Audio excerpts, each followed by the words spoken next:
A351-19015 dari Prodi Pendidikan Geografi. Sekarang saya sedang berada di kawasan wisata hutan mangrove yang berada di Kabupaten Donggala. Apa itu hutan mangrove? Hutan mangrove sendiri adalah jenis tanaman dikotil yang hidup di habitat air payau dan air laut. Mangrove merupakan tanaman hasil dari kegiatan budidaya yang diambil dari alam. Tanaman mangrove tidak dilindungi atau dilarang untuk dimanfaatkan bagian-bagiannya.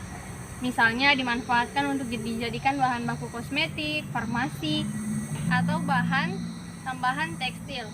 Hutan mangrove adalah salah satu jenis hutan yang banyak ditemukan pada kawasan muara dengan struktur tanah rawa atau tanah padat. Mangrove menjadi salah satu solusi yang sangat penting untuk mengatasi berbagai jenis masalah lingkungan, terutama untuk mengatasi kerusakan lingkungan yang disebabkan oleh rusaknya habitat untuk hewan. Manfaat tanaman bakau sendiri bagi lingkungan sekitar yaitu pertama, memberi nutrisi. Tanaman bakau memiliki nutrisi yang baik untuk lingkungan sekitarnya, di mana keberadaan tanaman ini sama sekali tidak mengganggu keseimbangan ekosistem yang ada di tepi pantai. Yang kedua, sebagai rantai makanan. Fungsi berikutnya dari tanaman bakau adalah sebagai rantai makanan, di mana tanaman ini berperan sebagai produsen. Yang ketiga, air di sekitarnya menjadi jernih. Tanaman bakau yang tumbuh di sekitar tepian pantai akan membuat airnya menjadi jernih. 4. Melindungi pantai. Tanaman bakau yang tumbuh di tepi pantai dapat melindungi daratan dari hempasan ombak secara langsung. Yang kelima, tempat berlabuhnya kapal. Yang keenam, dapat dijadikan sebagai kayu bakar.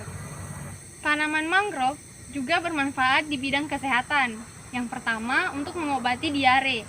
Yang kedua, penyakit kusta. Yang ketiga, demam. Yang keempat, sakit gigi. Kemudian melancarkan haid, diabetes, sakit ginjal, dan kaki gajah. Kemudian bagaimana ciri-ciri dari hutan mangrove itu sendiri? Yang pertama, sebagian besar hanya terdiri dari satu jenis pohon, yakni pohon bakau. Yang kedua, mempunyai akar pohon yang tidak beraturan. Yang ketiga, memiliki biji yang bersifat vivipar ataupun dapat berkecambah di pohonnya. Yang keempat, memiliki lentisel di bagian kulit pohon. Yang kelima, jenis pohon lain yang berada di dalam hutan sangat sedikit. Yang keenam, mempunyai tanah yang berlumpur atau berlempung. Kemudian yang ketujuh, lahan hutan ini selalu digenangi oleh air.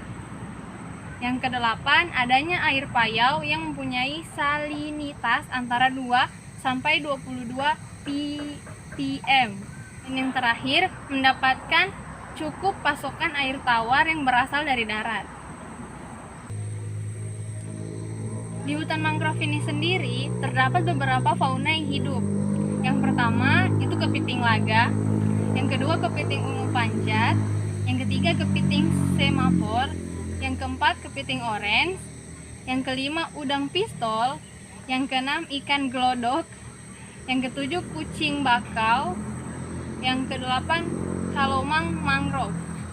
Baiklah, sekian penjelasan mengenai hutan mangrove dari saya. Lebih dan kurangnya mohon maaf. Wabillahi taufiq wal hidayah. Wassalamualaikum warahmatullahi wabarakatuh.